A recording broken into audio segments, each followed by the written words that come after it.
Happy that each one of you are here tonight. We have asked Representative Heather Scott, and we've asked, let's give him a hand of appreciation. And Republican candidate for Senate for Idaho, Scott Herndon, to come tonight and share with us. Would you give Scott a hand of applause, please? I don't think I need to introduce them, do I? I think you all know who they are. We are thrilled to have them here. Several weeks ago in our staff meeting, we were talking about the political temperature of our nation, of our country, of our region, of our state, and I thought, you know what, we should have Heather and Scott come and share. And so a very short notice, both of them agreed to come and share tonight. So I've asked them to come and share tonight on several important issues. Current legislation, what's going on? I have a lot of questions, I suppose you do too. When you look at the voters list of who to vote for, sometimes I go online and I want to vote for people, but every time I see information about them, I'm not sure I can trust it. So I've called Heather on more than one occasion, said, Heather, what do you know about so-and-so? And she'll give me the straight of it. And so I really appreciate that. I thought everyone should hear that tonight. So both Scott and Heather will share tonight your answer or questions, answers to the questions you may have tonight. But we're just thrilled to have them here. We're going to pray in just a moment. Retired Lieutenant Colonel Danny White is going to come and share the pledge with us, Pledge of Allegiance. He is our pastor here as well, our administrative pastor, so we'll bring him up here in just a moment. But we are thrilled to have Heather and Scott here tonight. I know that you're going to thoroughly enjoy this. We should be done about 11:30 or so, something like that. Are we serving dinner? No, tonight's a fast night, so. Well, thank you guys for coming out tonight. Thank you, Pastor Denny, for opening up the church. You know, that's one thing big tech hasn't stopped, is the community communicating with each other locally. And sometimes we as conservatives put our information online or Facebook and it gets suppressed. But I think you guys got the word out tonight. I see a lot of friendly faces and some from Sandpoint. So thanks for coming out. My first question is, how many people voted in the primary? Great, almost every one of you. That's important, and I hate to downplay the general election, but for those of you who have moved here from out of state, maybe don't realize, but everything happens in May in this state. That is when you pick your big government Republican or your small government Republican, or your big government Democrat or your bigger government Democrat. But that is the time you make that decision. So tonight I want to start out and talk. I'm going to talk a lot of general things, and then Scott's going to come up and talk about what's coming up in the next session and what we see for issue-wise. So, you know, we have so many people moving into this state, and I think everyone I've encountered, they really think it's a conservative state. And I hate to start my talks off negative, but this is not a conservative state. We are doing the same things that states like Colorado or California, some of these other states are doing. We're doing the same things to ours. At the local level, we've got corruption at our hospitals. I think many of you witnessed that over in Sandpoint area. We've got out of control planning and zoning committees in Sandpoint. Our libraries in this community, in this county, are promoting sexually explicit material to children. Not only in the libraries, at the local libraries, but also in the school libraries. And property taxes. Who thinks their property taxes are too low? Yeah, that's a whole nother conversation that might take us all night. So that's kind of all going on. We see it all local, but there's a ton happening at the state. That's just big policies coming top down from the federal government, from outside of the area, different agendas. We have Common Core just like California. We as in Idaho is promoting critical race theory just like California. There are so many people in this state, in state government, that are promoting globalist agendas. Promoting vaccine and masking, just like California and the rest of the country. Our taxes in Idaho are not that low. We started last year with $2 billion, or this year, I guess it was this year, January, $2 billion in surplus money. And how much of that did you get back? Oh, 600. Some got 150 with a check with maybe your governor's name on it, kind of right before elections. So, yeah, that's after they gave another 400 million to our schools, because our schools are doing so great, right? I won't go there. Okay, so, I'm going to give you another microphone. oh, is it still echoing? Yeah, a little bit. Okay. And something else that's going on in this state, just to get all the bad news out of the way, okay? Is this better? How's this? Here, you just put it in here.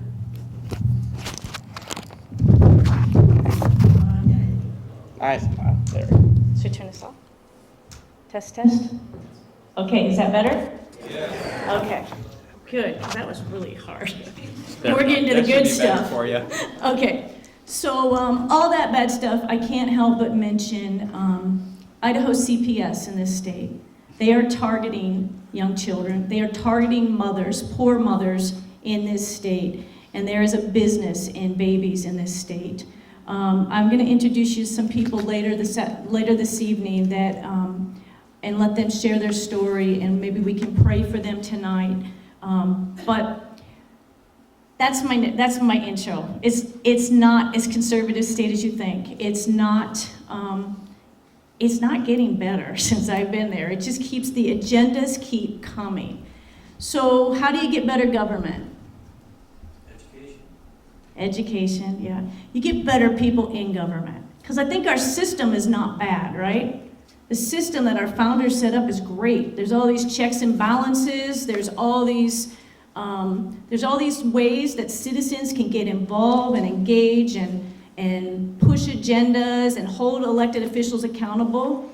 So we need better people in government. And that's why it's important that you vote. That's why what we're going to talk about a bit tonight. So with all these bad things happening, I'm going to tell you all the good things that are happening. And so evil is so evil, and we deal with it every day. But just a little bit of light can encourage people. It can start to get other people to stand up or to get involved. And so, okay, here's some good news. Ready? We had an election in May, the most important time to vote, right? And as a result, your Senate has just about flipped. You had one conservative, you're going to have 13 conservatives, maybe more. That's huge. That's huge. Now the House, we did lose a lot of Liberty legislators, but we got just about as many in. And so we might be like the Senate used to be. Scott will have to get into that a little bit. So that's good news. That shows people are waking up. They're showing up.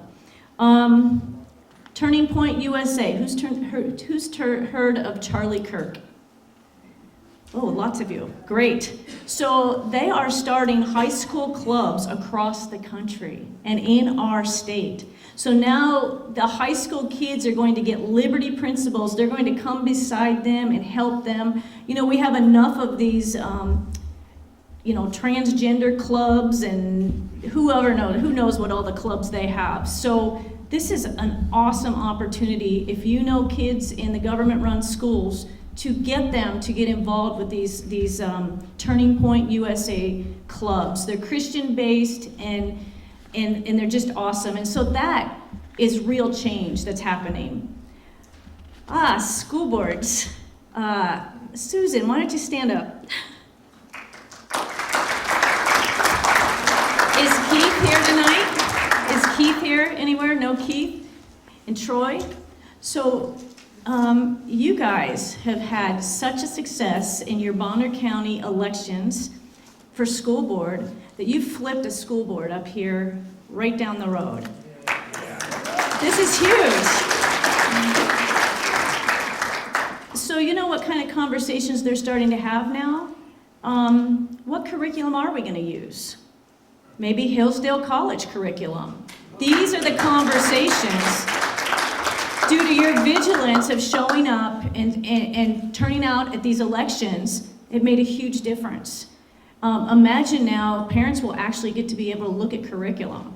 That's a novel concept, right?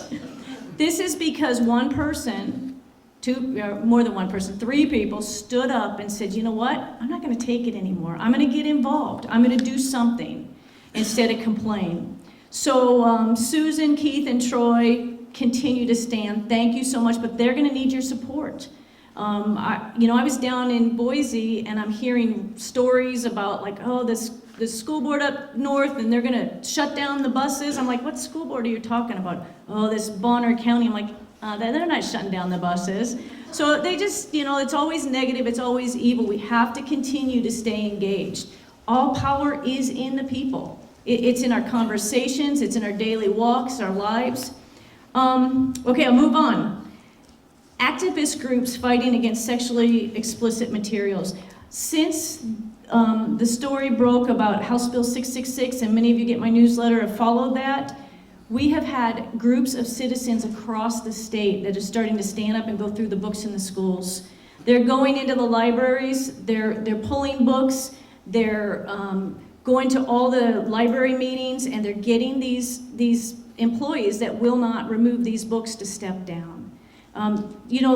They keep saying, oh, it's banning books, it's about banning books. This is not about banning books. This is about keeping sexually explicit, pornographic material out of the hands of children. And none of you in here are allowed to give pornography to a children. Why would we pay for our libraries to do it? So these groups are popping up all over, and I'm getting like 80-year-old grandmothers calling me like, what can I do? I want to help. I want to get involved. I cannot watch this any longer. So people are waking up all over, and that's huge. All right, now I'm going to talk. If you're a Democrat, just tune out this part, okay? I don't think there's any in North Idaho, but maybe. Okay, so the Republican Party. So if you watch the national news, we all can't stand the Republican Party because it's the same old stuff over and over again. But the way that the party is designed, it's supposed to be grassroots, bottom-up government. And the Republican Party in Idaho is supposed to represent the people. There's a representative from each area in the state. Rick Gray, why don't you stand up? Rick is a precinct committeeman. Is there any other precinct committeeman in the room? Stand up, please. John Wyatt is a precinct committeeman. Scott Herndon is a precinct committeeman.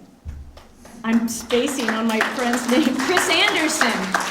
So what this does is they represent people in their area. Rick represents Blanchard area. So all these guys get together once a month and they talk politics and they share what's going on. What's amazing is they organize statewide. They ran for those offices and they picked a new leader of the state. Now, ever since I've been involved in politics, 8 years, we've had establishment, good old boys running the state. The Republican platform is awesome. It's about lower taxes, limited government, gold and silver. It's really everything I believe in. That's just the people that we get elected ignore it, and nobody from the party holds them accountable. Well, these guys just elected Dorothy Moon. Who knows Dorothy Moon? She's probably more of a firecracker than me, and she's going to hold every one of these legislators accountable that violate the party platform. That means when I get down there and I vote right, because I'm voting with the platform, I'm voting for limited government for the people, which our platform says, and the person next to me doesn't, she's going to go after them. She's going to hold them, she's going to let them know. She's not going to support Republicans in name only. She's not going to support at the state level, and she's going to call them out. And she's already been calling some of them out. And so that is really good news, and that's progress. A few more things, and I don't want to take up too much time here. So the next thing I wanted to share that was really good news, I lost my page. The Pacific Justice Institute. I went to a meeting the other night and met a lady from the Pacific Justice Institute. And this is a law firm that has moved into our state. I guess they're a national group. I'd never heard of them. And they protect religious freedoms, parental rights, and civil liberties. And so she's like, oh, we made this book for your state. And this book talks about all the laws and put them in simple terms for the rights that parents have in our state and the rights that kids have. Like you can carry a Bible to school, you can pray at school. And this law firm will actually defend everybody for free that gets pressured that gets their rights violated. So we have this resource now, and because we have a friendly school district, we can maybe get this booklet to the school board, and maybe they'll share it with the parents, and we can empower the individual citizens and the parents to push back from the bottom up. This is a huge resource. I mean, that's the biggest thing is there's all these violations of people's rights and no lawyers that would ever pursue it. I've lost the rest of my speech. This isn't good. Okay. Well, I might be ending quick here. Okay, parental, this is not good, sorry. Bear with me. Let's, just give me one more minute, I'm so sorry. I've had a really long day and a really long week, and I heard it's only Tuesday. I know. Yeah, I've lost all the other good things that's happened in our state, but there was a bunch of them. Maybe we'll just transition to Scott, because I bet he's a little bit more organized than me. And, I'll talk a little bit about Scott and introduce him.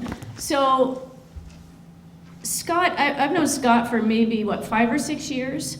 5 or 6 years, and I don't even remember how I first met him, but I do know he's been a valuable resource to me down in Boise. A lot of people don't know about Scott, and he probably is not the type of person to tell you, but he has passed a ton of legislation down there in Boise.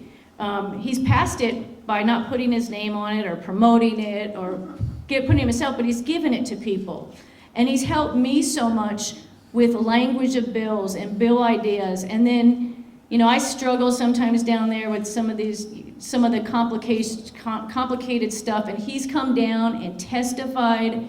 He's helped me get all my notes together. He's been a huge asset, and I'm so excited that he's going to be joining the Senate down there, because you need good Christian people down there to be salt and light and stand up.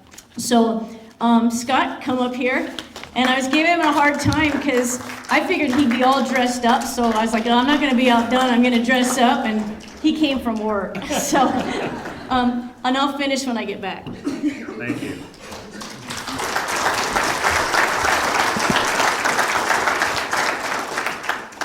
I almost always wear like a coat and that sort of thing no matter where I go. And I did trick Heather tonight. So here's the first thing I want to say. Our business is not done until we vote on November 8th. Or you early vote now because the county elections office is open now. So we don't win any of these seats until we vote and we turn out conservative people and Christian people to pick our candidates for all of these seats. So I have quite a bit that I'm going to cover fairly quickly. Since Heather started it, I want to talk about House Bill 666. I had Danish Broadcasting come to my house recently. So I get contacted by all kinds of strange organizations. The Germans called me the week after that. I'm like, why are they contacting me? And so I have this lady come over, she's a nice lady. Maybe she was completely genuine. She said that in Denmark there is a big conservative movement and a big Christian conservative movement. And they're actually, in the rural areas, very much interested in that. So they pay attention to what's happening in places like Idaho. But then she pulled out a book, so we did this thing on camera. A lot of it was with my family. And then she pulls out a book and she says, this is the book they're trying to ban in a library up in Boundary County. And so I think it was maybe a little bit of a trap, and I didn't fall into the trap. I'm very careful with people. But I want to just briefly mention what House Bill 666 was and why I'm excited about changes in the Senate. House Bill 666, that's an appropriate number for a House bill. So we have a criminal law that you cannot disseminate to minors material harmful to minors.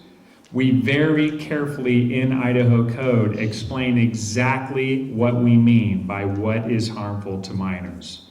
The book she held up for me, this isn't it, but the book she held up for me did not meet that definition. So that's why I'm like, I think this is a trap.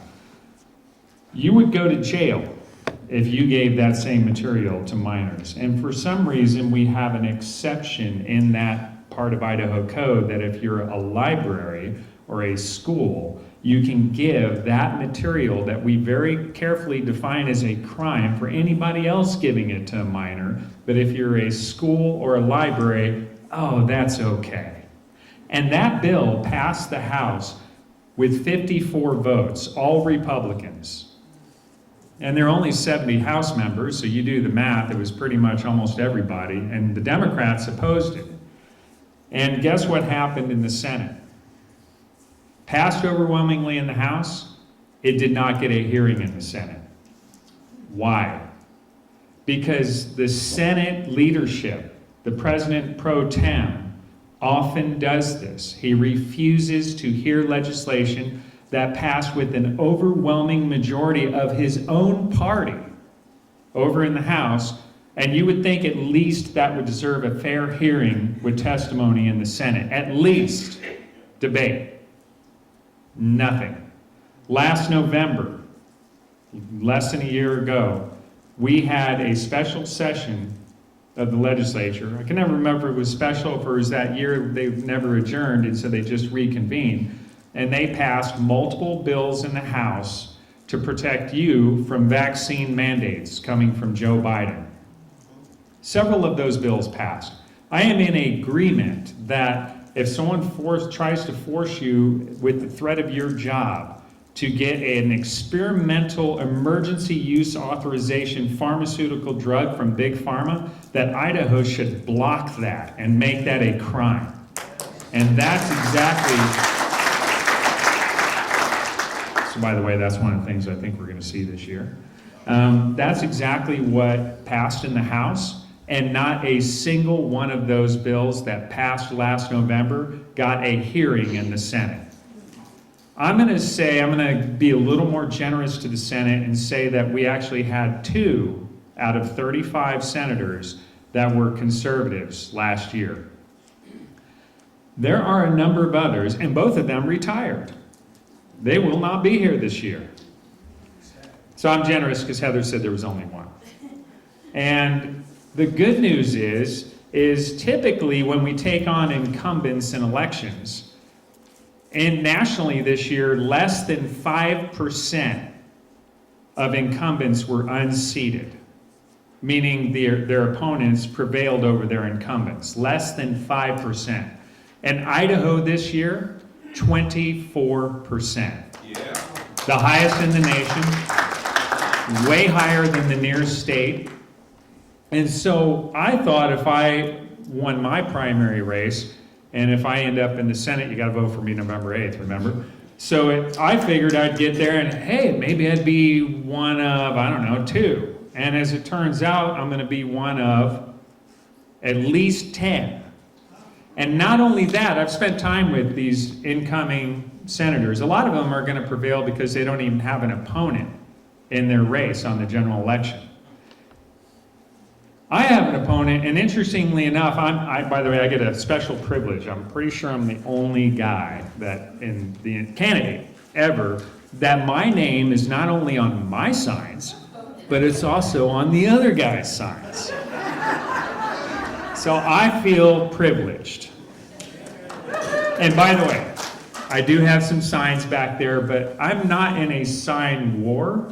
I am here to win this election so we can have conservative representation in our Senate finally for the first time after 26 years, frankly, in North Idaho. Okay, so signs are at the back. Now, next year, so I'm going to talk about, so not only am I going to land in the Senate, but as it turns out, as you probably didn't know this, but LDS, the Mormon religion represents 200,000 out of 1.8 million in the state of Idaho. That's how, they're 1 out of 9 of the population. In the Idaho legislature, I think it's something like 1 out of 3. Did you know that? No. It's interesting. So a lot of times you'll meet a good conservative and they'll talk about Jesus and you're not really sure. And then it turns out they are LDS. But this year, with these 10 incoming, and there are at least 3 other races, David Worley in Pocatello, and Ben Chaffetz, and maybe Cody Galloway in Boise, and Dan Foreman in Moscow, that if we won those in this general election, we would have 14 conservatives. Now, to give you an idea, there are 28 Republicans that are going to be in the Senate out of 35. That's half of the Republican caucus is actually conservative, and a number of them, strangely enough, are actually born-again Christians. The Lord, and here's the point, we engage in the battle, we're just mere instruments of the hands of God. Our job, duty is ours, and the results belong to the Lord Jesus Christ. So we simply submit ourselves to the effort, we make a good effort, and we will win a battle because God orchestrated the behind-the-scenes victory. Okay? So our job is merely to do our utmost unto the Lord. I can tell you a lot of these bills we push against, we are pushing against powers and principalities. That's the reality. What else could you explain gender dysphoria? When I grew up and I was in public school and private school, I never heard of such a thing. Did you ever meet anybody when you were back in school that was confused about their biological sex? I never did. That is an agenda of an opposition to godly principles, and that's just the reality.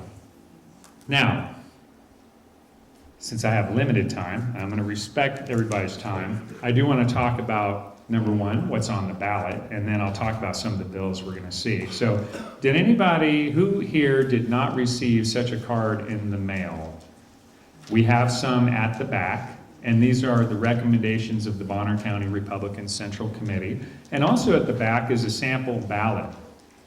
If you're basically not down near Heather's house and you're this direction, you're probably in District 1 and there's a sample ballot for District 1. And if you're down near Heather's house in Blanchard area, you're going to be District 2 and there's a sample ballot for District 2. Our recommendations cover both. The Central Committee has selected, based on the votes of our committee, there's 35 members, who we think are the best conservative representatives for us in these positions. And you'll notice there are some positions that are not on here.